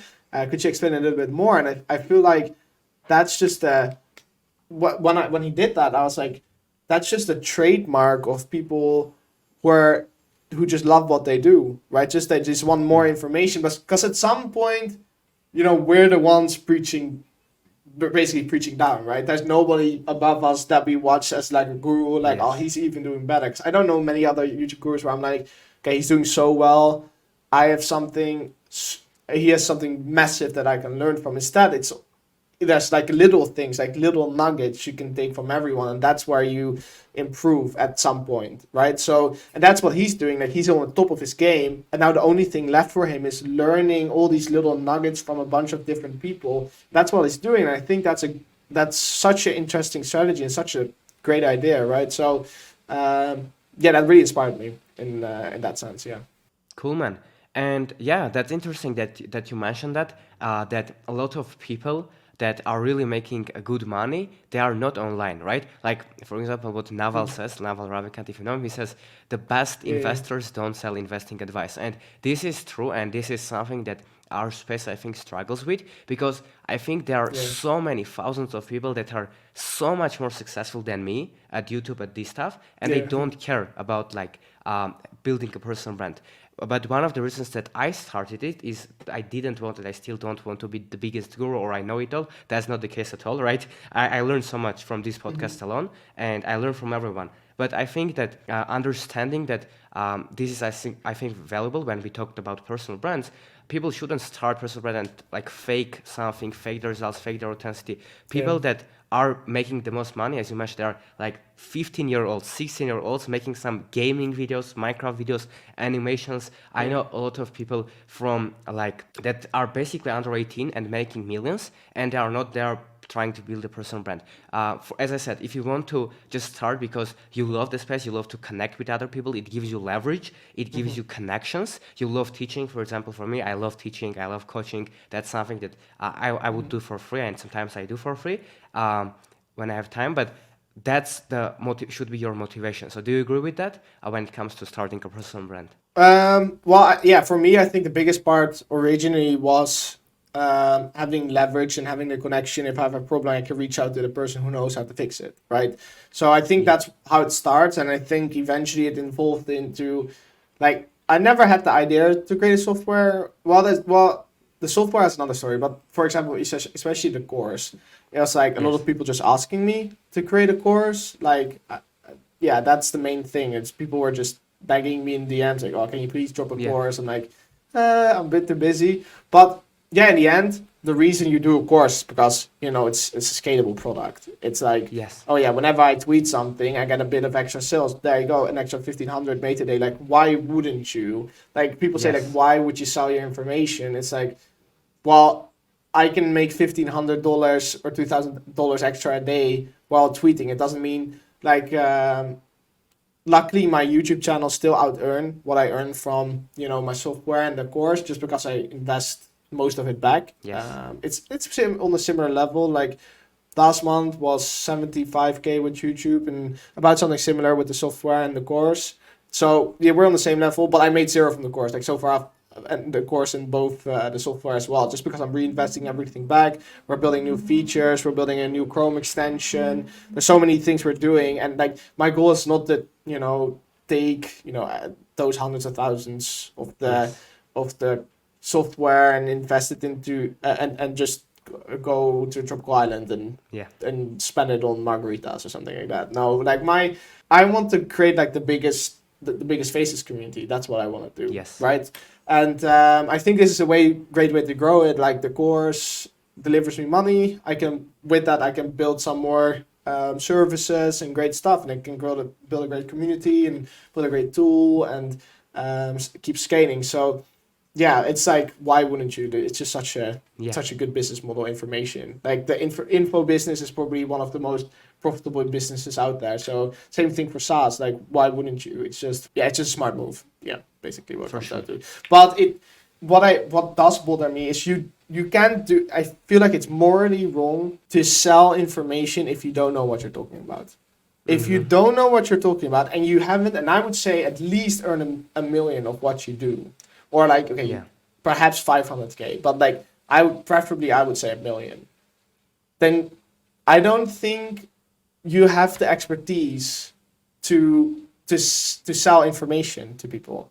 Or same thing if you haven't been doing it for more than 2 years. I see all these people doing YouTube for a year or 2 years, coming into the Twitter space and saying, yeah, I'm a YouTube expert and I'm teaching other people. Like, no, like you've been doing it for 2 years. That's like, if Yeah. you do, let's say surfing for 2 years, you still suck compared to all the Yeah. other guys. And Yeah. like I've been doing this half my life at this point, and I'm still not. I wouldn't say like I'm good at it, but like I'm definitely not the best. And like a lot of these guys are coming in here, and they have 1 year or 2 years of experience, which in my eyes are still a novice. Like when the first 2 years I was doing YouTube, I still sucked like really Yes. badly. And you can start selling information at that point, and that's just, in my opinion, morally wrong. Just because Yes. you're profiting off, you just sold a chance, and you're profiting off that, even though you don't know what you're selling is good quality, right? So that's my issue with it. Exactly, man. And I think that the reason that you grew your personal brand so quickly and you're following on Twitter quickly, because people see and understand who is credible and who is not, right? And there's nothing wrong with courses. I've sold so many courses, so many coaching programs. We still have them, right? Because it's a great way to make money. And like I think that courses and programs really changed my life. I've invested more than $100,000, which is a crazy more than I think I should have.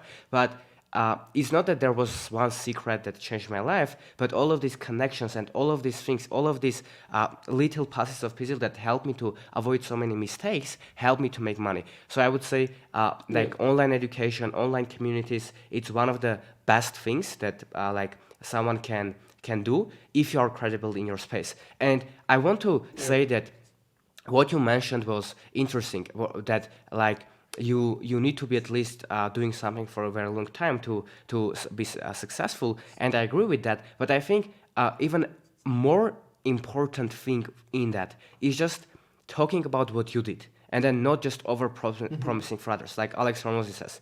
Do cool stuff and then talk about that. So if you scaled your first $1,000 a month with your YouTube channel, or 10 or 20, say, guys, this is what Talk I've about done. that, yeah. I'm not going to Yeah, help yeah, you talk about that. become a That's great. millionaire.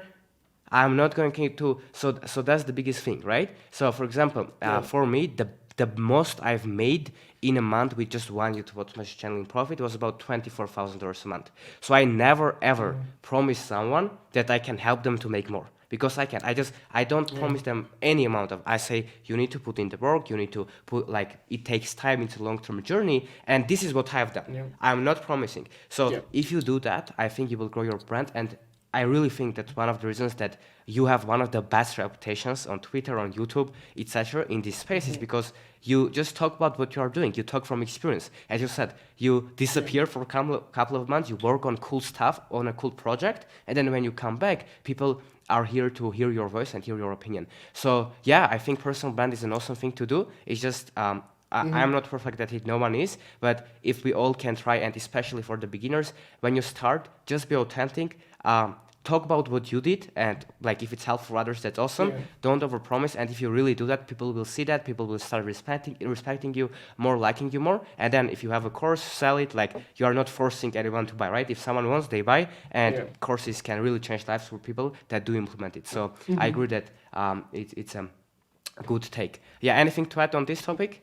Yeah, so when you say like talking about products, I was just like, the main thing is like you will get disconnected with what your audience needs so quickly if you don't actually do the thing that they're doing. Just because I'm starting new channels. Like I just started like 9 channels this month. Like I'm working on 9 at the same time. So I know the exact struggles, what of people starting new channels in Yes. terms of like, okay, I'm searching for a niche. I don't know which one to pick. Like, what should I be looking at?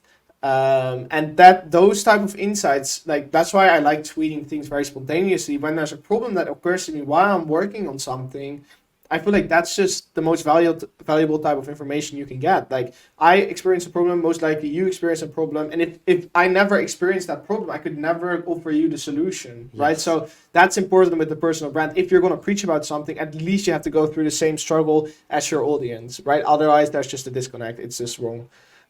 But yeah. Agreed, man, for sure, because it's all in the details, right? In the nuances. And when you actually do it yourself, you understand all of that. So you mentioned that you started 9 new channels. Why I'm asking this question is because a lot of people struggle with focus. And now someone can watch this and say, oh, I have to start 9 channels. And they don't understand. Me too. No. The same. a little of ADHD or something like this, right? But most people Yeah. think that, oh, no, Noah does this, he's successful, but they don't see you have been doing this for 8 years. You have the money, you have the knowledge, you have so Yeah. much more skills that you can leverage to do that. But for the beginners, what's your advice when it comes to focus? Focus on one, please. Don't do what I'm doing. It's the worst strategy you can do. It's just that the reason I can work a lot, and I work quite a lot. Even if I'm not working, I'm thinking about it. But the only reason is that I get energy from doing new things. The Mm. novelty of working on a new project or a new problem just gives me a lot of energy, right? So this is the way I move forward most efficiently under high pressure, um, making sure I'm doing novelty things, which they just give me a dopamine hit, right? Like, and Yes. I'm not saying it's the best methodology, absolutely not, because I think I missed out on a lot of things because I was focusing on too much at once. Like, just for context, I run the community, I run a whole software startup, which, like most founders, they will focus. That's the funny part, and like I talked about it with my dad, just because he has a lot of friends who are also software founders, but most of them they focus for a year, like straight up, all their time on the software business. Like, and I'm doing this just on the side, Mm. right? Only, and they can't even get to like And it's been 500 successful. paying customers. Yeah, and I Yeah. do it on the side, and it's successful just because I'm passionate about it, and like I don't burn out in energy, and I get all this information from other places, and then the biggest reason for it is I understand how to market things. Like I understand how to garner attention and then transfer it into a product, right? That's the reason it's been successful, because also I understood people's struggles way deeper than most founders do, because I'm doing this every single day, right? But anyway, regardless of that, yeah, I missed out on a lot of things just because I'm running a Discord, I'm running the software startup, I'm running like all these channels.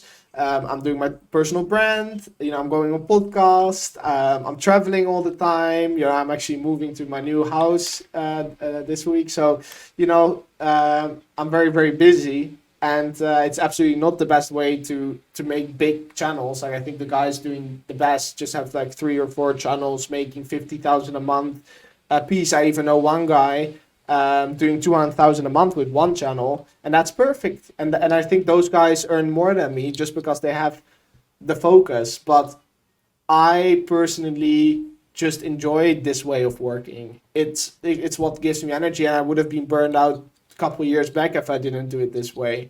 So Yeah. it's the same thing with. There's a lot of gurus saying you have to wake up 5 a.m. Mm-hmm. In order to have a productive day. I wake up I wake up at 11. Like I'm not gonna lie, like I just function better at 4 a.m. in the Yeah. night. I'll be here like behind my desk listening to house music. I'll be like like Yeah. working like that. And if that works for you, and that's your highest energy time, and that's where you can get your focus and get the most stuff done, then do it that way. Like you don't have to conform to what everyone gives as pieces of advice. Just do what feels good for you. And I think Yeah.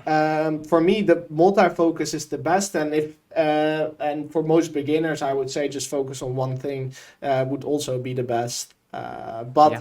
again, if you are like me, then yeah, sure, focus on other things. Like just run a channel, go do other niche research on the side, go look into how to teach yourself 3D animation for a channel. Like yeah, just experiment with things. Like it can be super random, but it's always valuable in some way. Exactly. I think so many people can relate to this because in the past Yeah. years everyone is talking about super discipline, right? David Goggins, right? Mhm. Andrew Tate, like do what, like even if you don't feel like it all the time, be a robot, do it.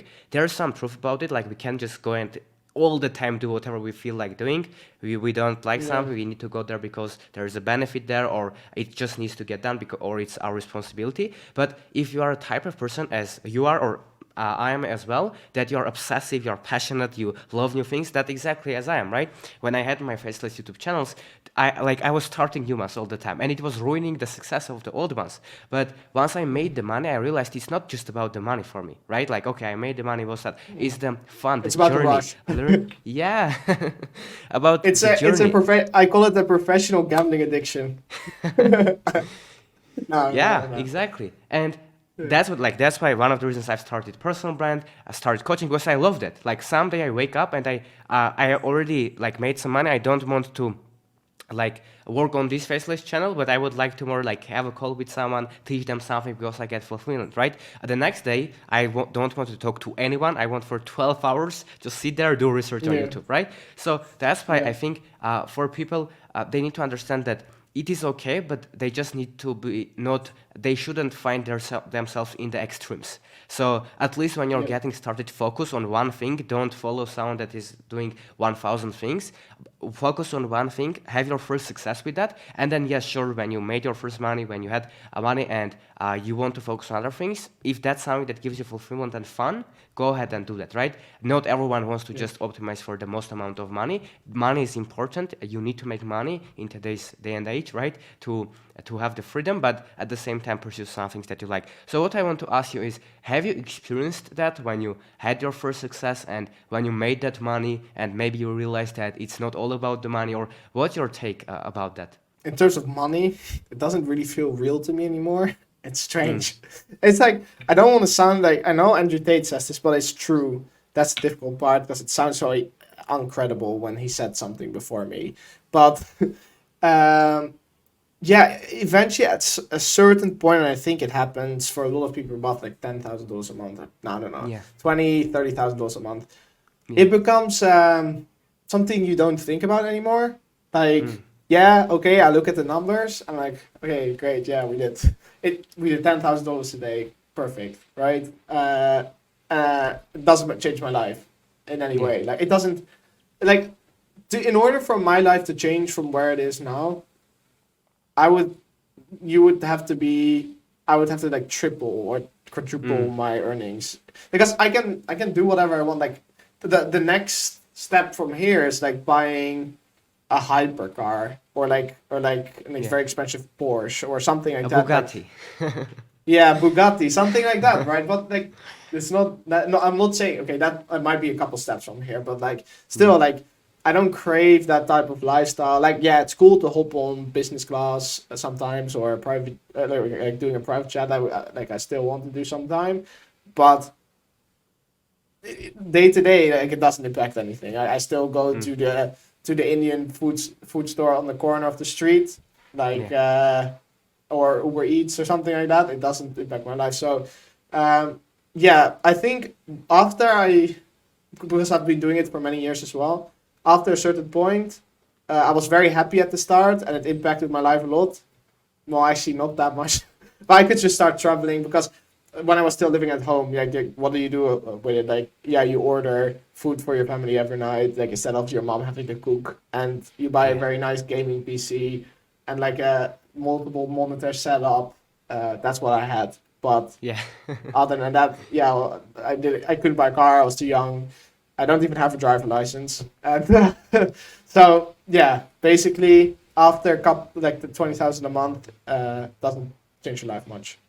Yeah, agreed, man. So I think it's a very nice message for people to hear. To not think, oh, the money doesn't matter. It does matter, but focus.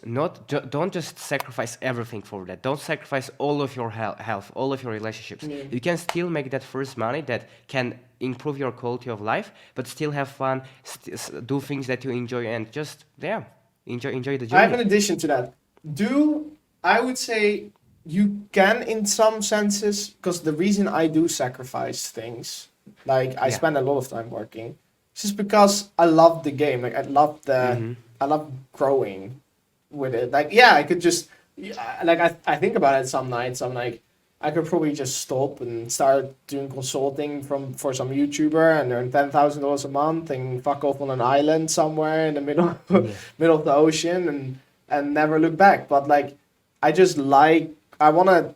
I'm young, like I'm ambitious. I want to grow something, and I want to be able to say like, yeah, I made that, and I worked really hard for it. So yeah, that's the reason I am still doing it and not just go back to doing 10,000 a month, which is also great. Like, you don't need much more than that, in my opinion. Yeah, agreed. Yeah, yeah. And when you focus on the journey and what you love building, everything else comes as well. Like if you optimize not just for the money, but for building something that matters, of course you are going to sacrifice things, of course. And I think anyone that watched this podcast and made it to this point, they are someone similar to this, because 99% of the people never sacrifice everything. So even watching this for like already almost 2 hours, it's a long podcast and a long sacrifice that people make, we make, right? Although it's fun, but we do it because we love it, we love the journey. So I love your advice of people do something you love, like love the game, love the process, and yes, you need to sacrifice things, but at the end of the day,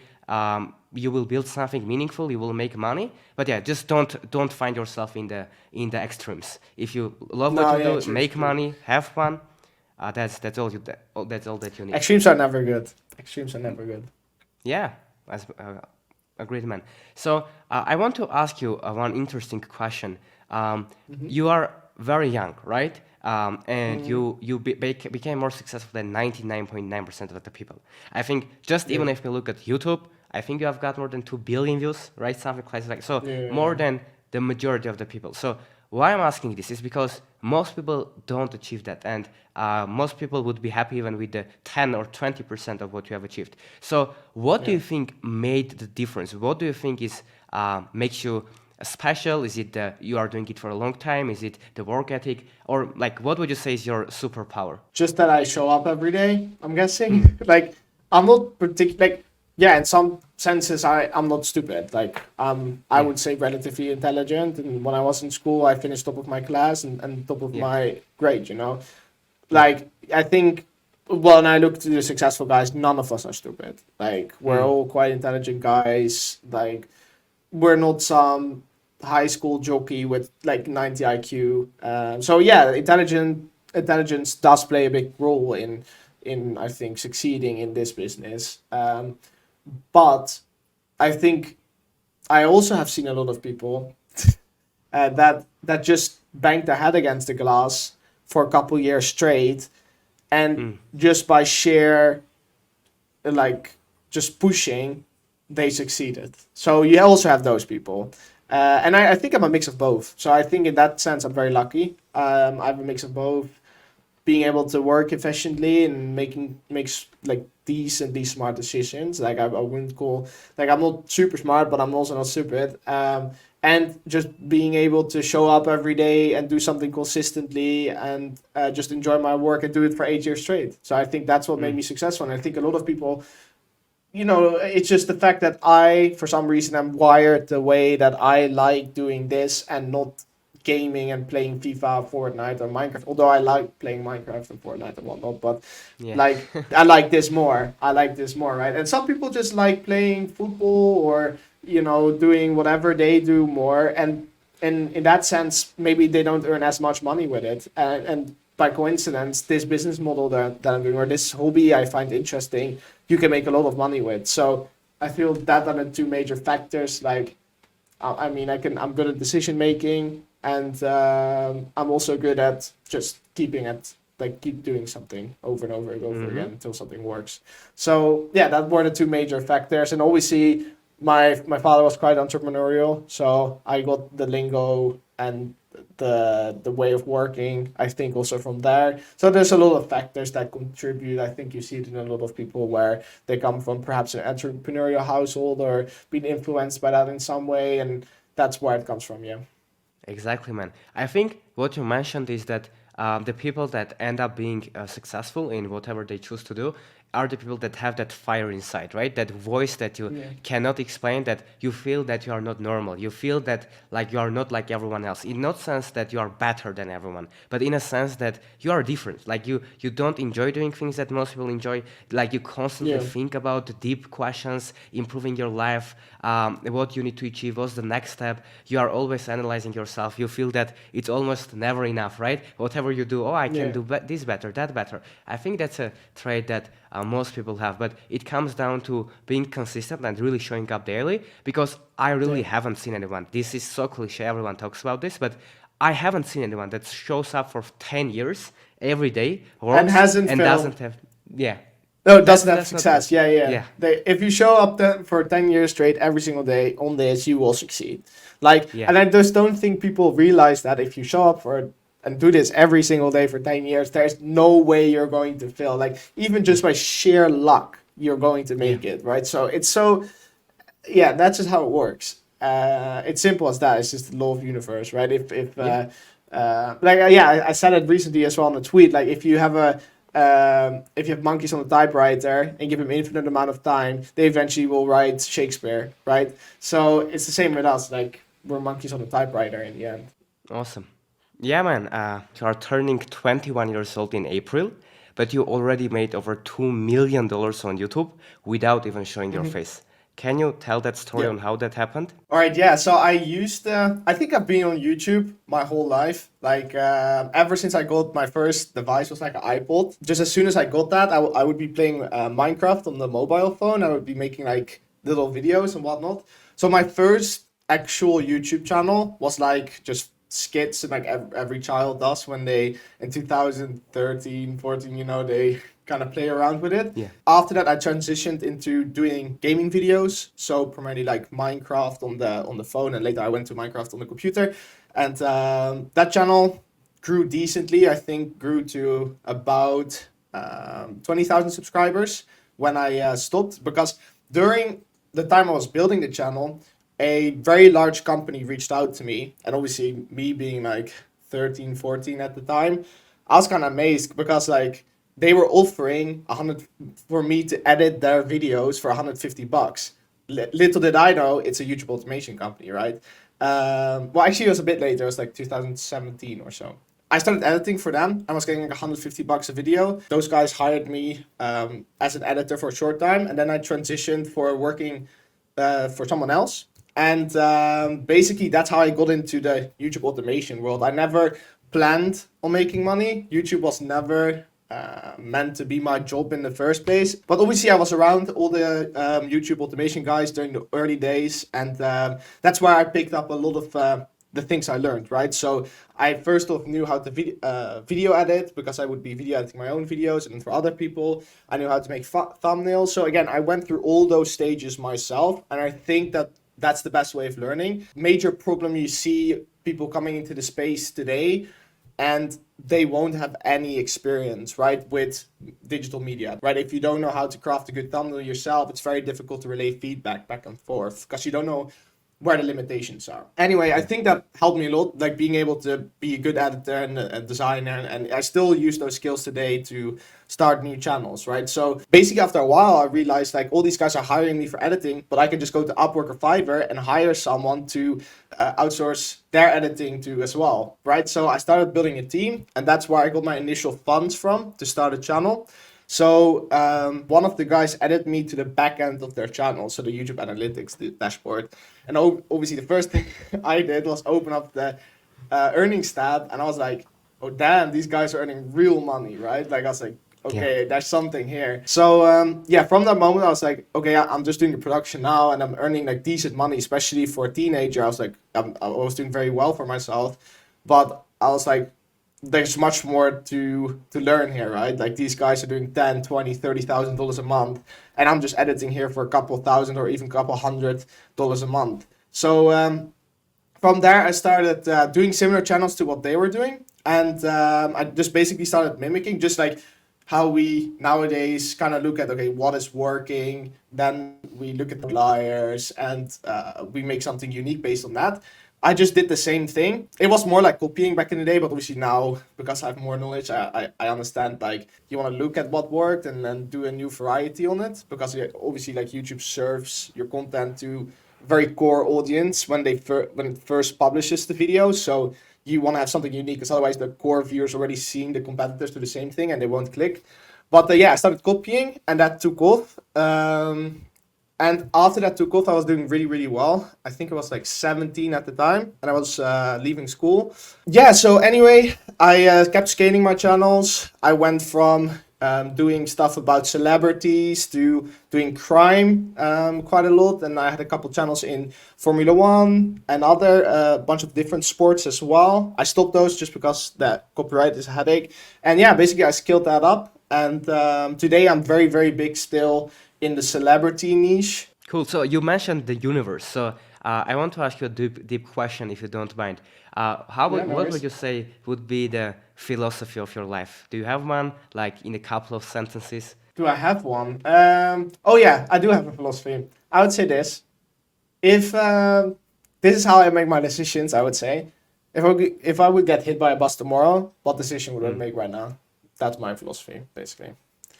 And in some senses, yeah, there is some nuance to it. Like, for example, I can't spend my money like everything right now. But in Mm. terms of when someone asks you a question like, "Hey, do you want to go out and do something?" or "Hey, do you want to hop on a podcast?" I say yes. Like I'm a yes man, right? Like someone asks me something, I'll say yes. Like yeah, I'll come along. Yeah, I'll go with you on a road trip. Yeah, and I think that's what makes a happy life. Just saying yes to things and Mm. living and just taking the chances and not living like you're going to live forever. Mm. I think by kind of thinking that way for a lot of the more light-hearted questions, I think you Mm. live a better life, right? So if you ask me, for example, I'm in the process of moving between companies. It's a difficult situation anyway. So I have this one bank account and it has like, and I want to empty it. And I have to choose what to spend my money on, which is like either pay off rent for Mhm. half a year for Mhm. the new house I'm looking at, or taking my little brother on a first class flight. And I'm like, Mm. okay, let's say I get hit by a bus tomorrow. What am I going to spend my money on? Now I'm taking my Mm. brother on a first class flight to Singapore, right? So Mm.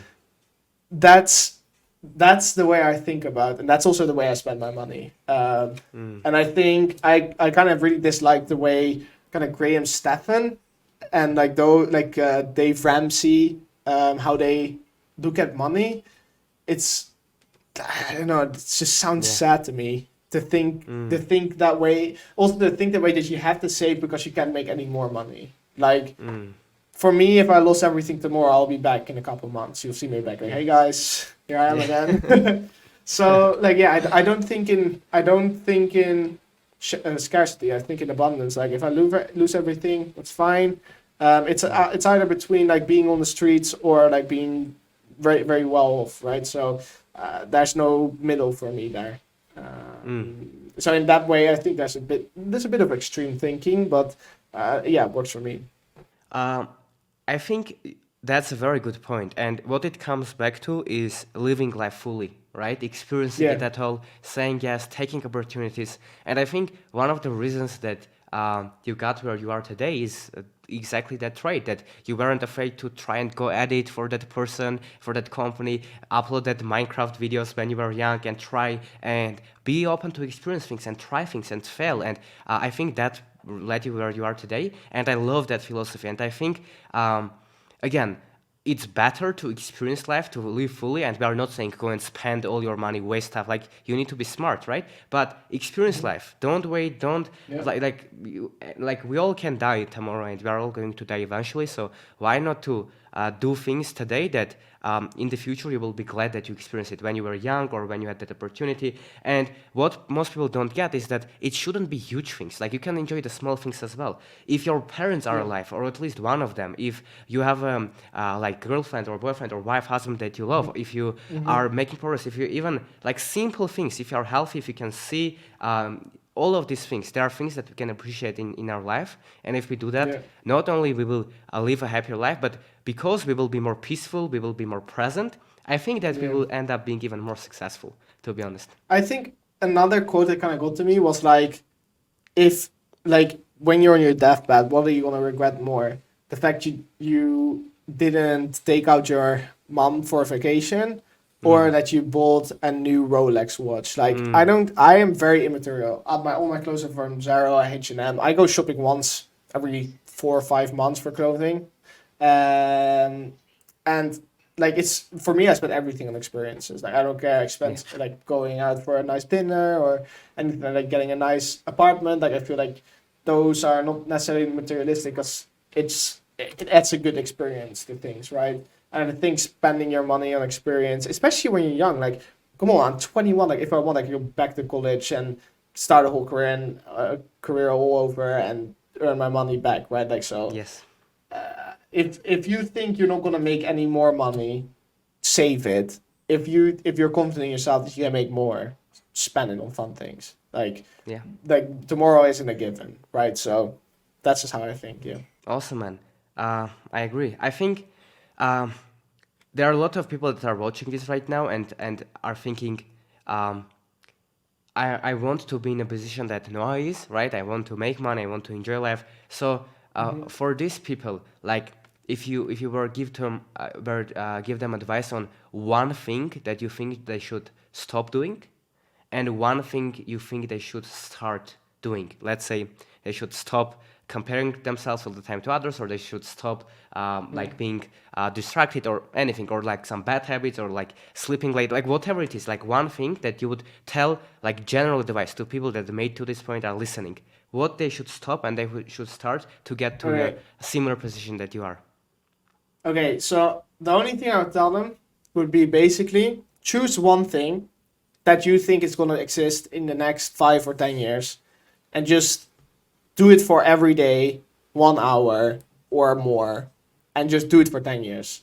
And trust me, at the end of the 10 years, you can come back to me and thank me for making you a millionaire. Yeah, that's basically, well, yeah, it can be anything. Like, obviously, it can also be a hobby, skateboarding and whatnot. But if you do that for an hour a day for 10 years, you're going to be a professional and you're going to make money. Like, if it's day trading, drop shipping, doesn't matter, startup companies, if you do that for 10 years, an hour a day, there's no way you're going to fail and not make any money. And if that means you have to edit your videos yourself, okay, spend an hour a day editing a video and posting it to YouTube, right? Just do it. Like, get on, like, just do it. Like, I understand everyone says, like, give yourself 10 years, but you don't understand that it's true. Like you only realize that the things these guys are saying that these podcast guys are saying, like you see Andrew Tate and all these other motivational guys saying, like, yeah, spend 10 years doing something. You just think, like, yeah, they're talking bullshit. Like, nobody's gonna do that. But you don't understand that you actually know it's true if you've done it, if you've been through that process. You understand if you spend that much time on it, there's no way you're going to fail. Like, there's no physical way that you can fail. So yeah, that would just be my recommendation. Just don't worry about the money now. Just make sure you have enough money to have a roof over your head and food, and just go at it for 10 years. And most likely it won't even take you 10 years. Most likely it will take you 3 or 2. Yeah. Right? So yeah, just do it in that way. Think long term when it comes to the thing you want to be the best at. That's what I recommend doing. Yeah. And the thing is that people think that, oh, I know that advice. I've heard it before. It's obvious. But I love this quote which says, if knowing what you need to do was enough, everyone would be billionaires with six packs. But knowing isn't enough. You must go and do, right? So don't say, oh, I've heard it. It's obvious. Just say, okay, like let me just stop overthinking, stop overanalyzing all the time, and just do it. Just every day, step up, like put in the work, show up, do some things, get 1% better day by day, and there is no way that you won't end up successful like in 10 years. Some people will be more successful, some people will be less successful. There can be luck involved, there can be certain personalities, someone is more intelligent, someone is less, but by the end of the day, your life will improve, and you shouldn't compare yourself to only other people. You should compare yourself, okay, in 10 years, if I am way further ahead than I am now, then I won. And also at the same time trying to enjoy the journey and living life to the fullest. You talked about the next 10 years. So do you have a vision or anything approximate? Like, what do you want to achieve? What your life is I'll be going to look retired, like? and I'll be Yeah. retired, and I'll be on an island. I'll be a diving instructor. Awesome. 10 years. Cool, man. But I'll have exited my channels for 30 million at that point. Yeah, And I awesome. So I just Looking want forward 30 to that. million in it. Yeah. I want 30 million in an index fund somewhere, and I'll just be on a tropical island going diving every day, just having fun. That's the Yeah. goal in 10 years. Yeah. Yeah. There are seasons in life, right? There's a season that you need to grind, that you need to make things work, when you need to do whatever it takes. There is a season that you like slow down a little bit, enjoy it more. So I think we all go through that phases. So yeah, I'm excited for what's coming next for you. So to wrap this up, I think you have very valuable resources. Your Twitter is an amazing place, which is free. Recently, I saw you started partnering up with people to start their Faceless YouTube channels as well, if I'm not mistaken. So that's another cool project. and also Nextlev. It's your software that helps YouTubers. So what do you want people to go find out about you and just see Yeah, I how would just they can recommend reading connect? my Twitter. Yeah, just my Twitter is the best place, or you will find the most valuable things there, I suppose. And then the community is also a great place. If you have quick questions and you need help troubleshooting a channel or a thumbnail or anything like that, that's great. And then, yeah, especially if you're planning to do YouTube long term, I would just recommend getting Next Level. It just saves so much time. Like, it saves a lot of time. Yeah, the Faceless Accelerator, that's full. That's not like a one-off. Again, like, I want to work on projects because I like working on a lot of projects. So the idea for the Faceless Accelerator was get 9 people to build. I'll build a channel for them. The start, because the start is where all the mistakes are made. So I'll do the start, and then they watch me do it. And then once the channel takes off, they take over, and I can just talk about the channels, and they can keep running it. That was the idea, but it's full now, so we're getting along very well. We've had some really amazing niches, so I'll share more in a couple of months once the channels are all running. Yeah. Awesome. Cool, man. I will leave all the links in the description, so I highly recommend everyone to go and check it out because Noah is like one of the OGs, right, in the space. He has been doing this for 8 years or more, and I think there's a lot of things that you can learn from him. So for anyone that is serious, who wants to grow on YouTube and just connect with Noah and wants to find more about him, go and check out his Twitter. I highly recommend it. That's it, brother. Is there anything else, last thing you want to say, last thing you want to add or leave with the audience? Or No, I just want to say thank you for having me on. And again, I wish everyone, like, I just wish everyone who's watching this and all the followers I have on Twitter, like, the best of luck. Like, I truly hope everyone succeeds. Like, not everyone obviously can succeed, but I just hope the guys working hard for it understand that they're able to do it with enough consistency and passion. So again, I wish you all luck if you're going for it. And don't forget what I said. Just stick your head down for 10 years, and you'll get there at some point. Trust me. I promise. awesome, man. I love it. Thank you very much for being here. I really appreciate your time, and I think, the audience loved it as well. So go and show some love in the comments to know, and I hope to talk to you soon, brother. Thank you very much. Cheers. Bye-bye. Thank you very much for watching, and if you liked this episode, make sure to subscribe, and if you want to join my completely free course and community where I help you to start and grow your YouTube channel to build a profitable online business, if you are ready to put in the work, then just check out the links in the description or just check out the website called achievegreatness.com, and I will see you there.